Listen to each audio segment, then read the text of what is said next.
विवेक, जिस तरीके से एक तरफ तो पूछताछ चल रही, दूसरी तरफ जितना हंगामा कांग्रेस कर सकती है वो कर रही है। और ये वही कांग्रेस है जो बार बार ये कहती है कि एजेंसीज जो देश की हैं उनको कमजोर किया जा रहा है। तो ये एजेंसी तभी मजबूत होगी जब उनका सम्मान बरकरार रहेगा। लखनऊ में क्या स्थिति बनी, क्या कांग्रेसी कह रहे हैं, उनको नाराजगी किस बात से है? क्या इस बात से कि राहुल और सोनिया से पूछताछ नहीं हो सकती? बिल्कुल अध्यक्ष, यहाँ पर करीब 2 घंटे तक हंगामा किया कांग्रेसियों ने, खूब जमकर हंगामा किया। सड़क पर लेट गए, तपती धूप में जमीन तप रही थी, उसमें लेट गए, बैठे रहे, धरना प्रदर्शन किया। ईडी के दफ्तर के बाहर धरना दिया। मैं इस समय कांग्रेस मुख्यालय में हूँ, लेकिन यहाँ का नज़ारा जो है वो निश्चित तौर पर दर्शकों को और कांग्रेस को भी अच्छा नहीं लगेगा, क्योंकि 2 घंटे पहले जो स्थितियाँ थीं हमने सुबह दिखाई थी अपने दर्शकों को, उस समय कुछ भीड़ भाड़ थी, लेकिन अब इस समय यहाँ पर फिर सन्नाटा हो गया है।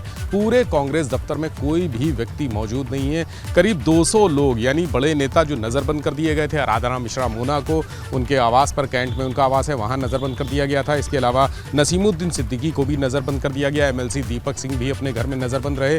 सिर्फ अखिलेश प्रताप सिंह जो पूर्व विधायक हैं वो किसी तरह से आ गए थे, जिनका मैंने मौके पर ही उनसे बात की थी। उन्होंने कहा कि मैं किसी तरह से निकल कर आ गया और पुलिस की नज़रबंदी से बचकर यहाँ धरना देने आया हूँ। कुछ देर बाद, धरना देने के कुछ देर बाद ही उनको वहाँ सांकेतिक रूप से गिरफ्तार करके भेज दिया गया इको गार्डन में। यानी 200 के आसपास कांग्रेसी आज गिरफ्तार किए गए हैं पूरे इस घटनाक्रम में, और 200 लोगों को अलग अलग गाड़ियों से, पुलिस की बसों से सीधे इको गार्डन भेजा गया है, जहां पर शाम को उनकी रिहाई होगी, यानी शाम को वो छोड़े जाएंगे। इस समय वहां पर उनको बैठाया गया है। तो यहाँ कांग्रेस दफ्तर में जो नज़ारा है वो आप देख रहे हैं। यहाँ जो बड़े नेता हैं वो तो है ही नहीं, कार्यकर्ता भी यहाँ पर नहीं है। कुछ कार्यकर्ता जो बाहर से आए थे वो इस समय इको गार्डन में गिरफ्तार करके भेज दिए गए हैं। तो स्थिति ऐसी है कि जो आरोप लगा रहे हैं, तमाम लोगों ने आरोप लगाए।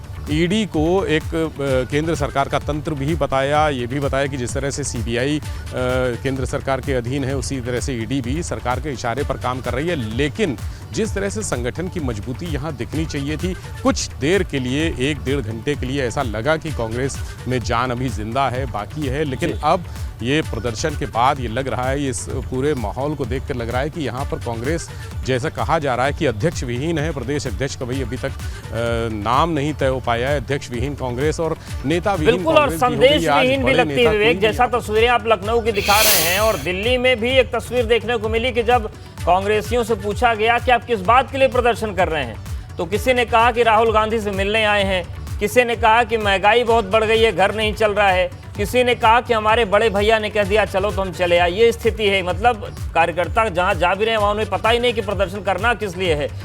रवि, देहरादून में क्या स्थिति देखने को मिली, वहां पर क्या स्थिति है अभी फिलहाल? बिल्कुल अवधेश, देखिए देहरादून में भी तकरीबन 3 घंटे इस तरीके से कांग्रेस के जो तमाम लोग हैं वो ईडी कार्यालय के बाहर रहे। और उसके बाद वहाँ से बड़ी खबर इस वक्त ये है कि तमाम लोगों को अरेस्ट किया गया है। मैं इस वक्त पुलिस लाइन में ही हूँ, और पुलिस लाइन में इन गाड़ियों से ही कांग्रेस के तमाम लोगों को यहाँ पर लाया गया था, लेकिन एक जो मुचलका होता है उस पर आप सभी को छोड़ दिया गया है। और कांग्रेस के तमाम जो बड़े नेता, उसमें प्रदेश अध्यक्ष थे, नेता प्रतिपक्ष थे और उपाध्यक्ष थे प्रदेश के, और तमाम और लोग थे जिनको यहाँ पुलिस लाइन लाया गया था। अभी कुछ देर पहले उनको यहाँ से मुचलके पर छोड़ दिया गया है। तकरीबन 3 घंटे ये कांग्रेस के जो कार्यकर्ता हैं उन्होंने यहाँ पर पूरी तरीके से ईडी कार्यालय के बाहर विरोध प्रदर्शन किया, सड़कों पर बैठे रहे। ईडी कार्यालय का जो बड़ा गेट है उसके ऊपर गए, वहां से अंदर कूदे, और पूरी तरीके से जो है देहरादून में भी गहमा गहमी का माहौल जो है देखने को मिला। इसके साथ ही पूरे शहर की, क्योंकि शहरों के बीचों बीच जो प्रवर्तन निदेशालय का कार्यालय है, ऐसे में पूरे शहर में तकरीबन इस 3 घंटे में लोगों को जाम की बड़ी समस्या से जूझना पड़ा। लोग जाम से 2-4 हुए। बहुत तपती गर्मी है, और ऐसे में जब कांग्रेसी सड़क पर बैठे हुए थे तो वो पूरे तरीके से रूट को डाइवर्ट करना पड़ा। बहुत मुख्य मार्ग होता है, और ऐसे में 3 घंटे तक पूरे देहरादून शहर को भी जाम के झाम से जूझना पड़ा। हालांकि उसके बाद पुलिस को फिर अरेस्टिंग करनी पड़ी, तमाम नेताओं को अरेस्ट किया गया, यहाँ पर लाया गया, और फिर अब उनको मुचलके पर छोड़ दिया गया है। तो 3 घंटे का यहाँ पर भी जिस तरीके से एक हाई वोल्टेज हम कह सकते हैं कि विरोध प्रदर्शन देखने को मिला है। और इस विरोध प्रदर्शन के पीछे कांग्रेस का यही तर्क है जो पूरे देश में देखने को मिल रहा है कि 2024 के लोकसभा के चुनाव भी हैं। अगर उत्तराखंड की बात करें तो ऐसे में इससे पहले कांग्रेस की छवि को धूमिल करने की कोशिश की जा रही है। इन तमाम आरोपों के बीच जो कांग्रेस के बड़े नेता हैं वो आज इस प्रदर्शन में देखने को मिले हैं। तो अब जो ईडी का कार्यालय है वहाँ पर भी इस तरीके का प्रदर्शन पूरी तरीके से देखने को मिला। सभी नेता इसमें शामिल भी हुए, तमाम जिलों के जिला अध्यक्ष इसमें शामिल थे, छोटे कार्यकर्ता कांग्रेस इसमें शामिल थे और बहुत ज़्यादा तरीके से जो है सड़क पर इस तरीके का कांग्रेस का प्रदर्शन देखने को मिला है। और उनका साफ तौर पर यही आरोप है कि भाजपा कहीं ना कहीं इस विरोध के पीछे कांग्रेस की छवि को धूमिल करना चाहती है। धूमिल करना चाह रही है। दिल्ली से अविनाश भी हमारे साथ बने। अविनाश, अशोक गहलोत जब बात कर रहे थे तो उनका तर्क था कि आप देखिए केंद्र सरकार की मनमानी की अब जांच की आंच राहुल गांधी और सोनिया गांधी तक पहुंच गई है। क्या कांग्रेस ये बात भूल गई है कि 2010 में मुख्यमंत्री रहते हुए नरेंद्र मोदी से एक बार 5 घंटे की पूछताछ हुई थी और एक बार 9 घंटे की पूछताछ हुई थी। तो जब एक सिटिंग मुख्यमंत्री से पूछताछ हो सकती है इतनी लंबी, तो राहुल गांधी तो किसी संवैधानिक पद पर है भी नहीं, और कोई भी व्यक्ति हो संवैधानिक पद पर हो या न हो, अगर जांच हो रही है तो उसका सामना तो करना ही पड़ता है, जवाब देने ही पड़ते हैं। जी बिल्कुल, अगर बात करें तो इसी को लेकर के बीजेपी कांग्रेस पर हमलावर है। खासतौर से अगर बात करें तो केंद्रीय महिला बाल विकास मंत्री स्मृति ईरानी ने भी प्रेस कॉन्फ्रेंस करके इन्हीं मुद्दों को उठाया और खासतौर से गांधी परिवार पर उन्होंने हमला किया। उन्होंने साफ तौर पे कहा है कि जिस तरीके से आज राहुल गांधी ये जो मार्च पास्ट कर रहे थे, ये एजेंसी के ऊपर दबाव बनाने की कोशिश है, जो कि पूरी तरीके से गलत है। चूंकि मामले का पर्दाफाश हो चुका है, गांधी परिवार का नाम आ रहा है, इसलिए एजेंसी पर दबाव बनाने के लिए इस तरीके का काम किया गया। बहरहाल राजनीति है, राजनीति में इस तरीके के कदम उठाए जाते हैं। जो भी विपक्ष में होता है वो सत्ता पक्ष के ऊपर हमेशा एजेंसियों के दुरुपयोग का आरोप लगाता है। तो यही कारण है कि आज जब राहुल गांधी भी यहाँ पेशी के लिए आए तो कांग्रेस के जो तमाम सारे नेता थे वो लगातार सत्तारूढ़ बीजेपी के ऊपर आरोप लगा रहे थे कि वो एजेंसियों का लगातार दुरुपयोग कर रही है। और यहाँ पे हाई वोल्टेज ड्रामा भी देखने को मिला, लेकिन दिल्ली पुलिस ने बड़े ही सफाई के साथ और बड़े ही होशियारी के साथ यहाँ पे तमाम सारे नेताओं को टैकल किया, तमाम सारे आंदोलन को यहाँ पे खत्म किया।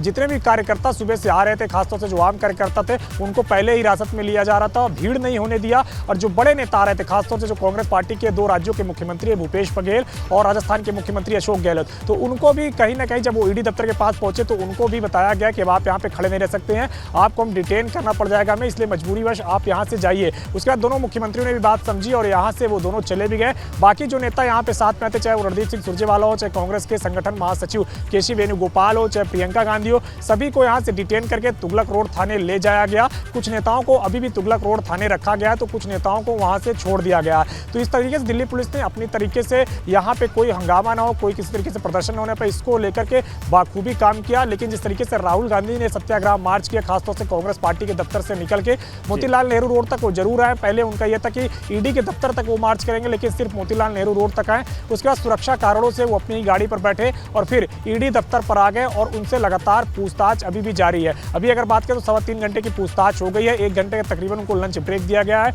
इसके बाद वो फिर से यहाँ पे आएंगे, उनसे पूछताछ होगी। सोनिया गांधी से भी पूछताछ होनी है, जो कि कांग्रेस की राष्ट्रीय अध्यक्ष हैं। वो अभी अगर बात करें तो दिल्ली के सर गंगाराम हॉस्पिटल में भर्ती हैं, उनके स्वास्थ्य ठीक नहीं है और यही कारण है कि जब 8 जून को उनको समन किया गया तो उन्होंने कुछ समय मांगा था ईडी के सामने पेश होने के लिए। तो 23 जून का समय तय किया गया है। उसके पहले अगर सोनिया गांधी स्वस्थ हो जाती है पूरी तरीके से तो 23 जून को वो भी पेश होंगी। अगर उनके स्वास्थ्य में सुधार नहीं होता तो ईडी से एक बार फिर से आगे की डेट मांगी जाएगी। तो जिस तरीके से इस पूरे प्रकरण में नाम आया है, खासतौर से राहुल गांधी का और सोनिया गांधी का, क्योंकि दोनों ही पूरे अगर देखिए नेशनल हेराल्ड में तो दोनों ही कहीं ना कहीं ट्रस्टी है, दोनों के नाम पे कई सारे शेयर भी है, शेयर होल्डिंग भी है। बिल्कुल, और सवाल कई उठते हैं कि कैसे 90 करोड़ का लोन माफ हो गया, बहुत कम अमाउंट कैसे ये पूरा मामला हुआ। सुब्रमण्यम स्वामी की जो पूरी याचिका लगी।